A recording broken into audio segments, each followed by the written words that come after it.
Hello， 大家好，跟你爱的人做一道爱吃的菜。今天我们来一个什么？来一个就是我冰箱里的东西啊，来一个菌菇炒蒜苗。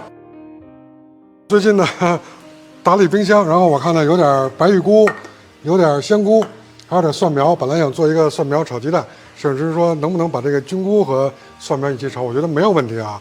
有的时候我们在家里边剩一些食材，打理冰箱的时候，其实混炒一下，可能味道有奇妙之处啊。那我们今天就试一下，蒜苗呢我们已经给摘好了，切成段儿，然后这个白玉菇呢也是我们把那根部去掉，我们这儿水开了，我们焯一下水，直接给它放进来就可以了。大概焯多长时间呢？基本上在30秒左右啊。我们找一个罩例把它给捞起。